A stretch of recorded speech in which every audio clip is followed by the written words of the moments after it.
नमस्कार मित्रांनो, ट्रिक्स आवडल्यास व्हिडिओला लाईक करा. सोबत व्हिडिओची लिंक मित्रांपर्यंत शेअर करा. तुम्ही जर आपल्या या चॅनलवरती नवीन असाल तर चॅनलला सबस्क्राईब करायचं आहे. प्रश्न महत्त्वाचा आहे बघा.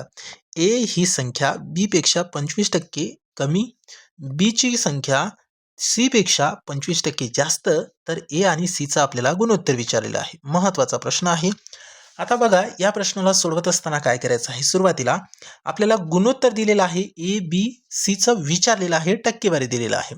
मग काय करायचं बघा, या ठिकाणी ए लिहिलं, या ठिकाणी बी हा गुणोत्तर लिहिलं, या ठिकाणी सी गुणोत्तर लिहिलं. गुणोत्तरात विचारलंय म्हणून गुणोत्तरात लिहिलं.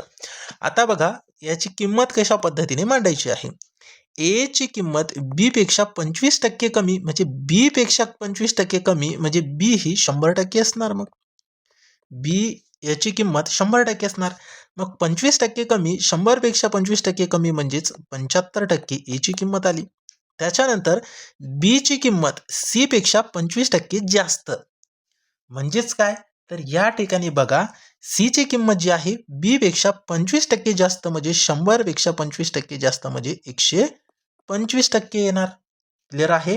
आता आपल्याला ए आणि सी चा गुणोत्तर विचारलेला आहे. मग काय करायचं, ए आणि सी चाच विचार करायचा आहे. बघा, या ठिकाणी 75 आहे, या ठिकाणी 125 आहे. मग 75 125 ला कोणत्या समान संख्येने भाग जातो, तर या ठिकाणी आपल्याला 25 ने भाग देता येईल दोन्ही संख्येला.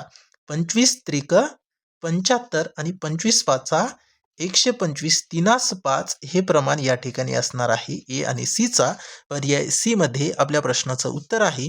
बघा, अशाच पद्धतीने दररोज जर तुम्हाला शिकायचं असेल तर चॅनलला सबस्क्राईब करा आणि पूर्ण टॉपिकनुसार आपल्याला या ठिकाणी फ्रीमध्ये क्लास पाहायला मिळणार आहेत.